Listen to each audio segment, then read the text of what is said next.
नमस्कार दोस्तों, आज हम लोग डिस्कस करने वाले हैं भारत की प्रमुख पंचवर्षीय योजनाएं। दोस्तों यह इकोनॉमी पोर्शन का एक सेगमेंट है। इससे काफ़ी अच्छे प्रश्न बनाए जाते हैं। दोस्तों इकोनॉमी में ज़्यादातर क्वेश्चन करंट अफेयर बेस होते हैं। तो इकोनॉमी में 2 से 3 यूनिट ही ऐसे हैं जिनसे क्वेश्चन डायरेक्टली पूछे जाते हैं। तो उन्हीं यूनिट को हम सबसे पहले कंप्लीट करने वाले हैं। एक वीडियो इसका ऑलरेडी चैनल पे अपलोड कर चुके हैं, उसका जाकर के आप लिंक नीचे डाल देंगे डिस्क्रिप्शन में, आप वीडियो जाकर के देख लीजिएगा। तो दोस्तों आज हम इसी यूनिट को कंप्लीट करेंगे। जितने भी महत्वपूर्ण पीवाईक्यू हैं उनको भी ध्यान में रखते हुए इनमें मेंशन किया है। साथ में ही हमने क्वेश्चन पेपर एनालिसिस करने के बाद कुछ महत्वपूर्ण प्रश्नों को भी इसमें सम्मिलित किया है, जो प्रीवियस ईयर क्वेश्चन पेपर हैं, जो कई एग्जामों में इनसे क्वेश्चन पूछे जा चुके हैं। तो दोस्तों हम लोग आज इस टॉपिक को बहुत बेहतर ढंग से कवर करने वाले हैं। इस टॉपिक को पढ़ने के बाद सारे क्वेश्चन आप आसानी से हल कर पाएंगे। तो चलिए चालू करते हैं कि प्रमुख पंचवर्षीय योजनाएं। तो दोस्तों समझते हैं सबसे पहले इस बात को कि पंचवर्षीय योजनाएं क्या थीं, इनकी ज़रूरत भारत में क्यों पड़ी और ये क्यों बनाई गई। तो आप सबसे पहले इस चीज़ को समझ लो कि पंचवर्षीय योजनाएं, जब देश आज़ाद हुआ तो आज़ादी के समय भारत की स्थिति आर्थिक और सामाजिक बहुत बदतर थी। तो उसको सुधारने के लिए क्या किया गया, भारत सरकार ने सबसे पहले पंचवर्षीय योजनाएं 5 साल का प्लान सेट करा कि 5 साल हम चीज़ों को एक टारगेट करेंगे। टारगेट करने के बाद 5 साल के बाद जब वो लक्ष्य पूरा हो जाएगा तो दूसरा टारगेट बनाया जाएगा, तीसरा टारगेट बनाया जाएगा। तो 5 वर्षीय योजनाओं को एक मॉडल दिया, एक रूप दिया और उनको लागू किया।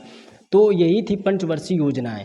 दोस्तों आप तो जानते ही होंगे कि पंचवर्षीय योजनाओं को सोवियत संघ के मॉडल से लिया गया है, सोवियत संघ देश से लिया गया है। और सबसे पहले अगर बात करें तो 1928 में जोसेफ स्टालिन एक व्यक्ति थे जिन्होंने सोवियत संघ में पंचवर्षीय योजनाओं को लागू किया था। तो ये कुछ एक मुख्य बातें थीं जो पंचवर्षीय योजनाओं से आप लोगों को जान लेनी चाहिए। तो अब समझते हैं कि पंचवर्षीय योजनाओं को जब लागू करा गया तो उसमें 2 महत्वपूर्ण बॉडी थी। एक थी योजना आयोग, दूसरी थी एनडीसी यानी राष्ट्रीय विकास परिषद। तो योजना आयोग क्या थी, यह क्या काम करती थी, और एनडीसी जो राष्ट्रीय विकास परिषद थी यह क्या काम करती थी। तो इन्हीं चीज़ों से समझते हैं। सबसे पहले हम समझते हैं योजना आयोग। योजना आयोग क्या थी और यह किस तरीके से काम करती थी। तो देखिए योजना आयोग का जो गठन था 15 मार्च 1950 को किया गया। इसके अध्यक्ष भारत के प्रधानमंत्री जी होते हैं। उद्देश्य इसका क्या था कि भारत में जो भी योजनाएं बनानी है, उस समय तो पंचवर्षीय योजना बनाई जा रही थी, तो पंचवर्षीय जो योजनाएं बनानी है तो योजनाएं बनाने का जो काम था वो कौन कर रही थी, योजना आयोग संस्था कर रही थी। ठीक है, यह एक भारत की सलाहकारी संस्था के रूप में कार्य करती है। इसका संविधान में कोई उल्लेख नहीं है, इस बात को आप अच्छे से याद रखिएगा कि संविधान में इसका उल्लेख नहीं है। यह एक सलाहकारी निकाय के रूप में काम करती है। और यह काम क्या करती थी, तो यह एक पंचवर्षीय योजनाओं को बनाना इसका मुख्य काम था।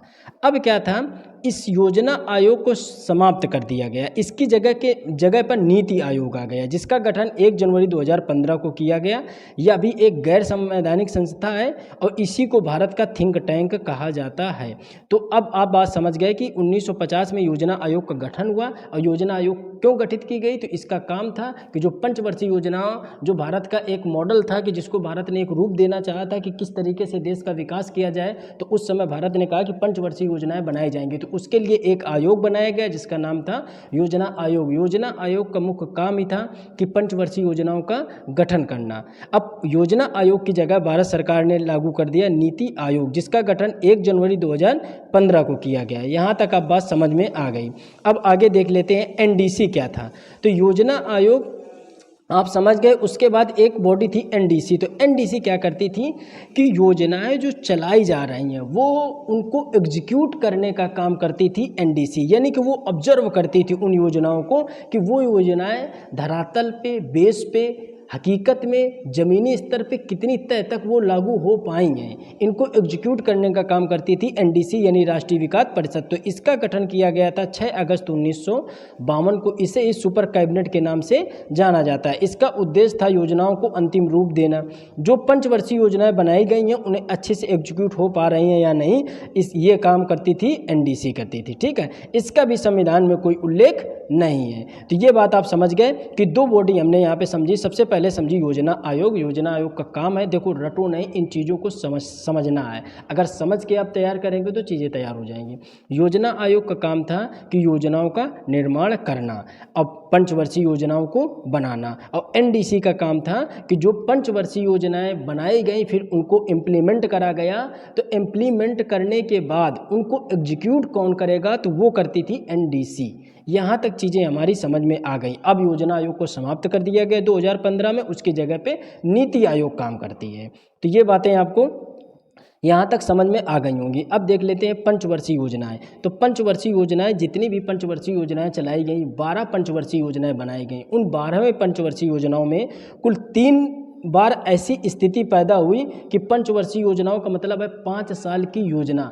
तो 5 साल की योजना होनी चाहिए, 5 साल उसका शासन चलना चाहिए, लेकिन 3 बार ऐसी स्थिति पैदा हुई कि वो कोई 3 साल कोई 2 साल का गैप उन पंचवर्षीय योजनाओं के बीच में देखने को मिला। तो जो पहली पंचवर्षीय योजना जो पहला जो गैप देखने को मिला 1966 से 1969, यानी तीसरी और चौथी पंचवर्षीय योजना के बीच में देखने को मिला 3 साल का गैप, और 5वीं और 6ठी पंचवर्षीय योजना के बीच में देखने को मिला 2 साल का गैप, और 7वीं 8वीं पंचवर्षीय योजना के बीच में देखने को मिला 2 साल का गैप। तो आपको ये आसानी से याद भी हो जाएगा कि तीसरी चौथी 3 साल, फिर 5वीं 6वीं 7वीं 8वीं, ये सीक्वेंस से हैं, तो आप इनको सीक्वेंस से ही याद कर पाएंगे। पहले 3 साल का गैप है, फिर 2 साल का, फिर 2 साल का, तो कुल मिला के 7 साल का गैप हमें इन 12 पंचवर्षीय योजनाओं के बीच में देखने को मिलता है। अब देखते हैं पहली पंचवर्षीय योजना। हमने इनमें सिर्फ उन्हीं चीज़ों को समराइज़ किया है, उन्हीं चीज़ों को मेंशन किया है जो एग्जाम पॉइंट ऑफ व्यू से इम्पोर्टेंट हैं। PYQ भी इसी में मेंशन है। आगे हम लोग प्रश्न उत्तर भी देखेंगे किस तरीके से क्वेश्चन इसमें फ्रेम किए जाते हैं और कैसे हमें टेकल करना है। ठीक है, तो आप इम्पॉर्टेंट चीज़ों को ही यहाँ पे मेंशन किया है। और अगर वीडियो पसंद आ रहा है तो वीडियो को लाइक करिएगा। जो लोग चैनल पे नए हैं वो चैनल को सब्सक्राइब जरूर करिएगा। प्लीज़ चैनल को सब्सक्राइब आप एक बार करेंगे और वीडियो को शेयर जरूर करेंगे। चलिए अब आगे देख लेते हैं पहली पंचवर्षीय योजना। पहली पंचवर्षीय योजना का जो मॉडल था, हेराल्ड डोमर मॉडल पे ये पंचवर्षीय योजना आधारित थी। इसमें जो प्राथमिकता दी गई थी वो दी गई थी कृषि को इसमें प्राथमिकता दी गई थी। इसका जो लक्ष्य रखा गया था, विकास लक्ष्य, वो रखा गया था 2.1%, और जो प्राप्ति करी थी वो करी थी 3.6% की, यानी लक्ष्य जितना रखा गया था उससे अधिक प्राप्ति हो गई थी। पहली पंचवर्षीय योजना हमारी सक्सेसफुल हो गई थी। लेकिन इसमें जो मुख्य कार्य क्या किया गए थे पहली पंचवर्षीय योजना में, तो मुख्य कार्य आप देख सकते हैं कि इसमें भाखड़ा नागल बांध बनाया गया था पंचवर्षीय योजना में, हीराकुंड बांध बनाया गया था, और दामोदर नदी घाटी बांध परियोजनाओं का निर्माण किया गया था। तो इसमें जो नदी घाटी परियोजनाएं थी वो किसमें, उनका संचालन किस पंचवर्षीय योजना में किया गया, तो पहली पंचवर्षीय योजना में किया गया। तो पहली पंचवर्षीय योजना से हमें सिर्फ 2 चीज़ें याद रखनी है कि ये प्राथमिकता इसमें किसको दी गई, तो कृषि को दी गई। किस मॉडल पे आधारित थी, हेराल्ड डोमर मॉडल पे आधारित थी। इसमें नदी घाटी परियोजनाओं को प्रोत्साहित किया गया था। अब देख लेते हैं आगे दूसरी पंचवर्षीय योजना। तो दूसरी पंचवर्षीय योजना क्या थी और इसका क्या टारगेट था। तो पहली पंचवर्षीय योजना में हमने देखा कि वो कृषि पे आधारित थी। उसका टारगेट हम लोगों ने सेट करा था, सरकार ने सेट किया था कृषि। तो कृषि को उसने लक्ष्य प्राप्त कर लिया था। तो अब भारत सरकार ने क्या करा, उद्योग को टारगेट किया, कि उद्योग धंधों को टारगेट किया। तो दूसरे पे जो प्राथमिकता दी उद्योग को दी गई। ये जो मॉडल था तो PC महाल नोबिस मॉडल पे आधारित थी। पहली हेराल्ड डोमर मॉडल पे आधारित थी, दूसरी PC महाल नोबिस मॉडल पे आधारित थी। उसमें हमने बताया नदी घाटी परियोजनाओं पे फोकस किया गया था। लेकिन इस पंचवर्षीय योजनाओं में जो कार्य किए गए थे, दुर्गापुर, भिलाई, राउरकेला और भारत जैसे सहायता क्लब की स्थापना इस पंचवर्षीय योजना में की गई थी। जो दुर्गापुर इस्पात संयंत्र था वो कहाँ पे है, तो आप बताएंगे बंगाल में है। और भिलाई कहाँ पे है, छत्तीसगढ़ में है। राउरकेला कहाँ पे है, उड़ीसा में है। क्वेश्चन अब थोड़ा सा क्वेश्चन का बनाने का तरीका बदल गया है। अब क्या पूछता है, वो ये नहीं पूछता किस पंचवर्षीय योजना में इनका ये स्थापित किए गए। क्वेश्चन ये पूछता है कि इनका जो स्थापना में भारत में सहयोग किस देश ने करा था। तो जो दुर्गापुर लौह इस्पात बनाया गया था, संयंत्र बनाया गया था, वो यूनाइटेड किंगडम की सहायता से स्थापित किया गया था। और जो भिलाई में इस्पात संयंत्र का स्थापना छत्तीसगढ़ में करी गई थी वो USSR ने करी थी। और जो राउरकेला की स्थापना करी थी वो जर्मनी ने करी थी। तो आपको ये पॉइंट आपको अच्छे से याद रखना है, इन चीज़ों को समझना है कि भिलाई, राउरकेला और दुर्गापुर की स्थापना किस पंचवर्षीय योजना में हुई थी, तो दूसरी पंचवर्षीय योजना में की गई थी। ठीक है, अभी बोकारो की जो स्थापना है वो तीसरी पंचवर्षीय योजना यहाँ पे आप देखने को मिलेगी। तीसरी पंचवर्षीय में बोकारो होगी, बाकी दूसरी पंचवर्षीय में दुर्गापुर, भिलाई और राउरकेला पंचवर्षीय योजनाओं का किया गया था। कौन से देश ने किया, ये भी आपके बात समझ में आ गई। इसमें जो लक्ष्य रखा गया था वो रखा गया था 4.5% का, लेकिन प्राप्ति करी थी 4.2%, यानी यह पंचवर्षीय योजना असफल रही थी। यहाँ तक चीज़ें हमारे समझ में आ गई। पहली पंचवर्षीय योजना का जो टारगेट था कृषि था, दूसरी पंचवर्षीय योजना का टारगेट उद्योग धंधे था। अब तीसरी पंचवर्षीय योजना देखते हैं कि तीसरी पंचवर्षीय योजना का टारगेट क्या था। सन हमने यहाँ पे मेंशन कर दिया है, आप सन भी साथ में देख सकते हैं। सन को रिवाइज नहीं कर रहे हैं, सन को नहीं बोल रहे हैं, तो आप सन देखते हुए चलिएगा। अब देख लेते हैं कि इसमें जो तीसरी पंचवर्षीय योजना थी, तीसरी पंचवर्षीय योजना में जो प्राथमिकता दी गई वो दी गई, दोनों को दी गई, कृषि और उद्योग धंधों को मिला करके। पहले में कृषि को दी गई, दूसरे में उद्योग धंधों को, तीसरी में कृषि और उद्योग धंधों दोनों को इसमें सम्मिलित कर लिया गया था। तो आप ये समझ गए कि कृषि और उद्योग धंधों दोनों को सम्मिलित किया गया किसमें, तीसरी पंचवर्षीय योजना में। इसमें क्या कार्य करे गए थे कि बोकारो संयंत्र की स्थापना 1969 में करी गई थी, किसमें, तीसरी पंचवर्षीय। आपने ऊपर पढ़ा दूसरी पंचवर्षीय योजना में राउरकेला, भिलाई और दुर्गापुर लौह संयंत्र की स्थापना करी गई, लेकिन तीसरी पंचवर्षीय योजना में बोकारो संयंत्र की स्थापना करी गई। इसमें जो मुख्य कार्य किए गए और पंचायत चुनावों की शुरुआत की गई, योजना अवकाश की घोषणा इसमें करी गई थी। तो जो पहला योजना अवकाश था वो किस पंचवर्षीय योजना में देखने को मिलता है, तीसरी और चौथी पंचवर्षीय योजना के बीच में देखने को मिलता है। तो और इसका टारगेट जो सेट किया गया था वो 5.6%, लेकिन प्राप्ति करी थी 2.8%, यानी यह भी असफल पंचवर्षीय योजना पूर्ण रूप से देखने को मिलती है। लेकिन इस पंचवर्षीय योजना के असफल होने के कई कारण थे, तो उन कारणों से कभी कभी क्वेश्चन पूछता है कि क्या वजहें थी जो ये पंचवर्षीय योजना असफल हो गई थी। तो जो पहला कारण देखने को मिलता है वो देखने को मिलता है कि भारत चीन युद्ध हुआ था 1962 में, और ये योजना जो चली थी 1961 से 1966 तक चली थी। तो ये जो भारत चीन युद्ध हुआ वो 1962 में हुआ, इस वजह से ये पंचवर्षीय योजना फ्लॉप हो गई। फिर क्या हुआ, भारत पाकिस्तान युद्ध 1965 में हुआ, इस वजह से इसका भी एक कारण देखने को मिलता है। तीसरा, सूखे की स्थिति पैदा हो गई थी, भारत में सूखा पड़ गया था, अकाल पड़ गया था 1966 में, इस वजह से ये 3-4 कारण देखने को मिलते हैं, जिसके कारण यह माना गया है कि तीसरी पंचवर्षीय योजना बहुत ही बदतर तरीके से असफल हुई थी। ठीक है, इसी पंचवर्षीय योजना में हरित क्रांति की शुरुआत करी गई थी, 1965 में हरित क्रांति की शुरुआत करी थी। तो ये चीज़ आप समझ में आ गई। आपको सभी का विकास दर याद नहीं करना है कि किसका कितना टारगेट था और कितना योजना ने प्राप्त करा, ये आपको नहीं याद करना है। जो चीज़ें याद करनी होगी हम आपको बताते चलेंगे। तो आपको अभी जो चीज़ें याद करनी है वो चीज़ें हम यहाँ पे नोटिस भी करा रहे हैं और आप नोट डाउन भी करते चलिएगा। अब देखो, उपरोक्त तीनों पंचवर्षीय योजनाओं के समय जो प्रधानमंत्री रहे थे पंडित जवाहरलाल नेहरू रहे थे। जिस तरीके से नोट्स फ्रेम किया गया है, जिस तरीके से नोट को डिजाइन किया गया है, वैसे ही आप अपनी कॉपी में नोट करिएगा, बिल्कुल आसानी से याद हो जाएगा।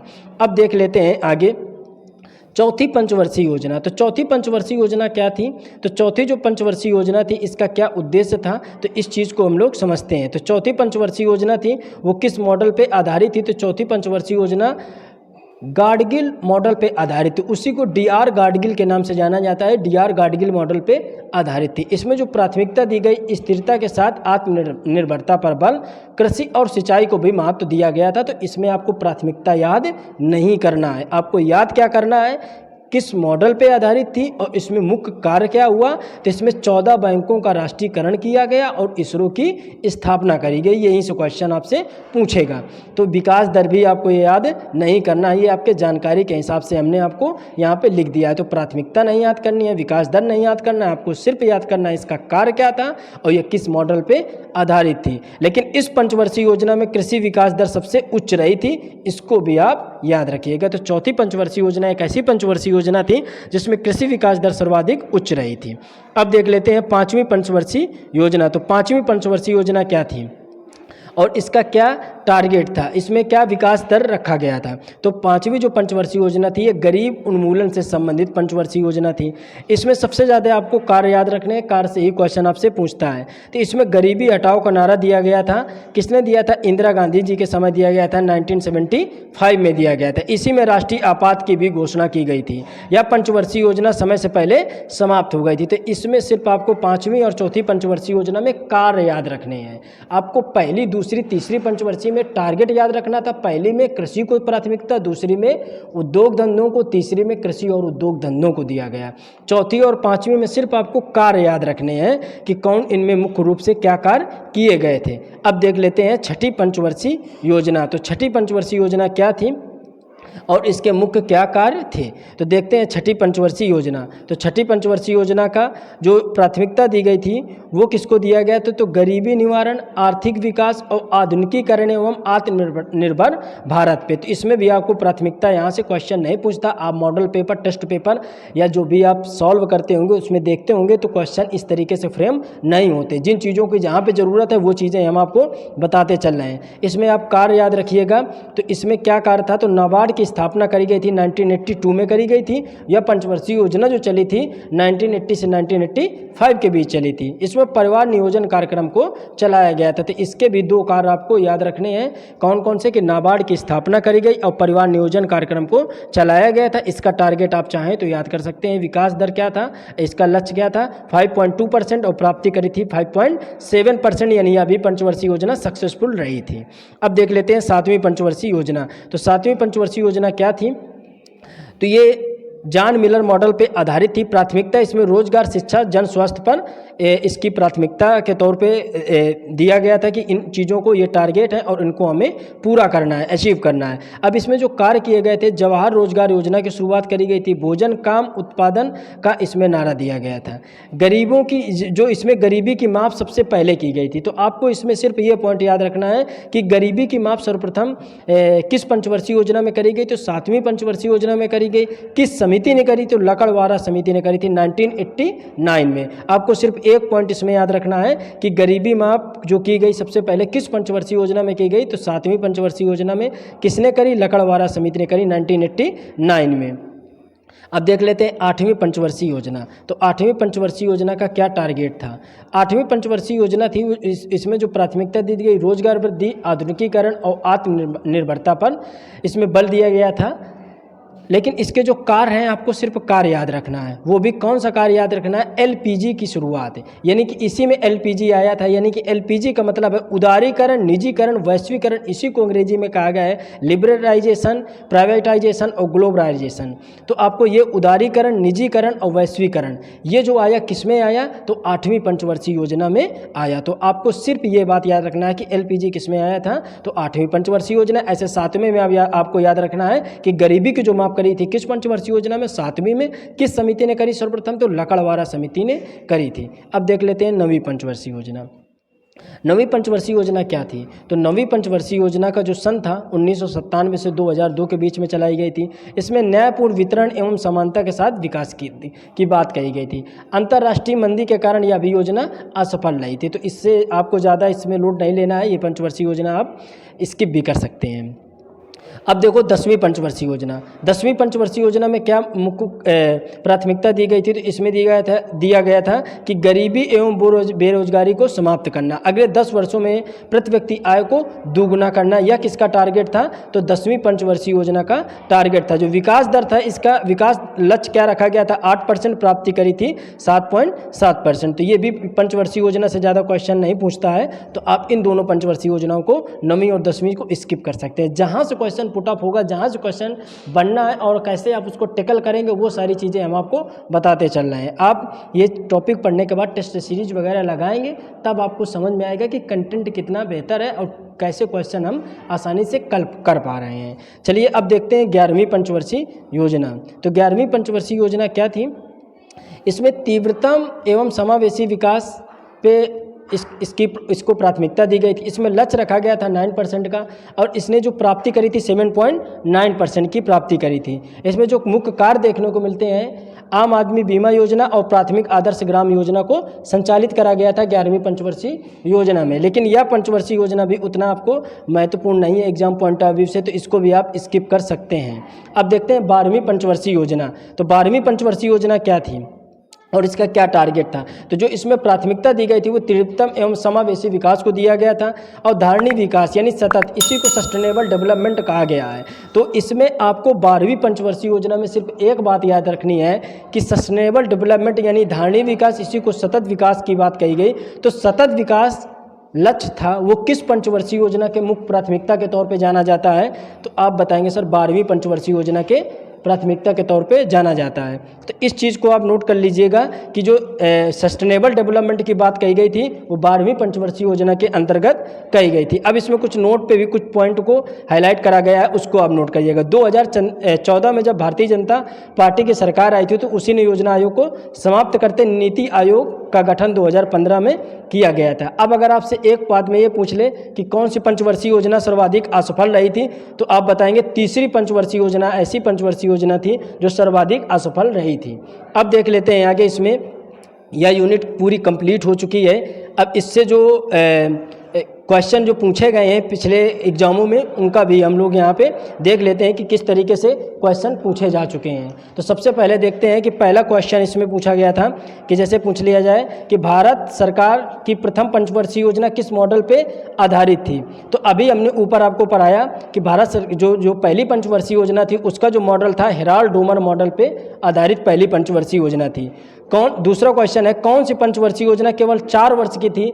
तो ये आप ऊपर पढ़ चुके हैं कि जो 5वीं पंचवर्षीय योजना थी वह केवल 4 वर्ष की थी। आगे देखते हैं कि महाबोलोनिस मॉडल पे आधारित कौन सी पंचवर्षीय योजना थी।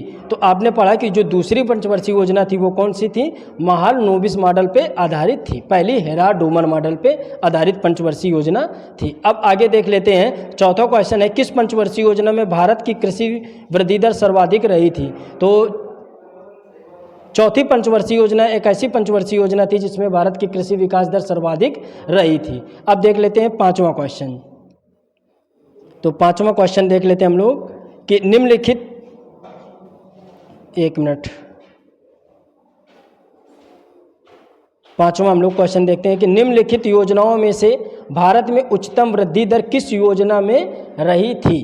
तो 11वीं पंचवर्षीय योजना ऐसी पंचवर्षीय योजना थी जिसमें सबसे उच्चतम वृद्धि दर देखने को मिली थी। तो 11वीं पंचवर्षीय योजना इसमें हम लोग टिक करेंगे। अच्छा, राष्ट्रीय विकास परिषद की स्थापना किस वर्ष की गई थी। तो 1952 में। एनडीसी की स्थापना किस वर्ष करी गई, 1952 में करी गई थी। तो एनडीसी का क्या काम था, तो एनडीसी का आपने बताया कि योजना आयोग का काम है कि योजनाओं को बनाना, और एनडीसी क्या काम करता है कि योजनाओं को जब इम्प्लीमेंट करा गया है तो उन योजनाओं को एग्जीक्यूट करने का काम करेगी एनडीसी, राष्ट्रीय विकास परिषद।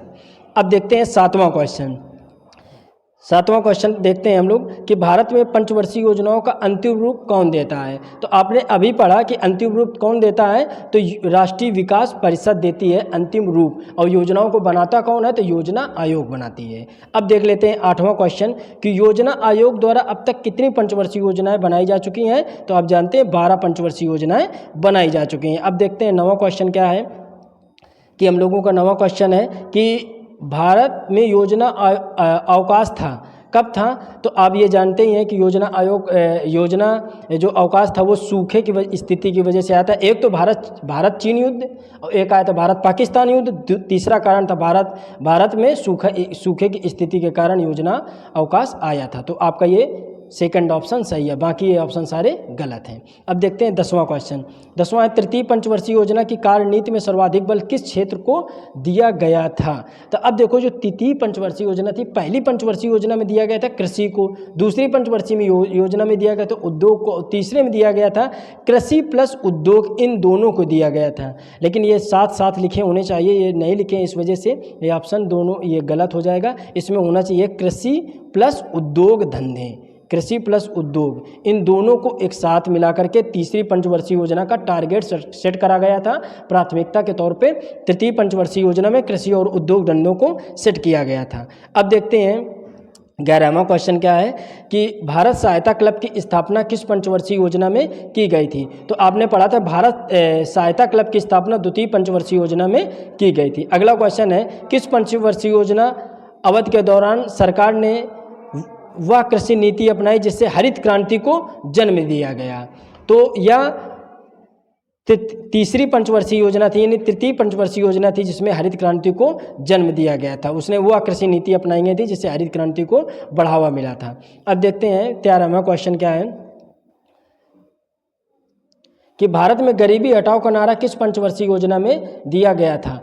तो 5वीं पंचवर्षीय योजना थी जिसमें गरीबी हटाओ का नारा दिया गया था। अगला है 14वां क्वेश्चन, निम्नलिखित में कौन सी पंचवर्षीय योजना सही नहीं है। तो इसको आप पढ़ेंगे, प्रथम पंचवर्षीय योजना, द्वितीय, तृतीय और चतुर्थ पंचवर्षीय योजना का क्रम गलत लिखा है। यह सही लिखा है, या भी सही लिखा है, या भी सही लिखा है। तो तृतीय पंचवर्षीय योजना का क्रम गलत लिखा है। अगला है 15वां, दूसरी योजना ने किसको प्राथमिकता दी गई थी, यानी दूसरी जो पंचवर्षीय योजना थी उसमें किसको प्राथमिकता दी गई थी। तो आप क्या बताएंगे, भारी उद्योग धंधे। पहले में कृषि को दी गई थी, दूसरे में उद्योग धंधों को दी गई थी, तीसरे में कृषि प्लस उद्योग को दी गई थी। तो दूसरे का पूछ रहा है तो भारी उद्योग धंधों को इसमें प्राथमिकता दी गई थी। तो दोस्तों आज का ये टॉपिक समाप्त होता है। आप लोग इसको अच्छे से देख लीजिएगा, नोट्स बना लीजिएगा। नोट्स बनाने के बाद एक दो बार आप इसको रिवीजन करेंगे, ये पूरा यूनिट अच्छे से आपका कंप्लीट हो जाएगा। अगर वीडियो पसंद आए तो वीडियो को लाइक करिए, शेयर करिए और चैनल को सब्सक्राइब जरूर करें। धन्यवाद। मिलते हैं अगले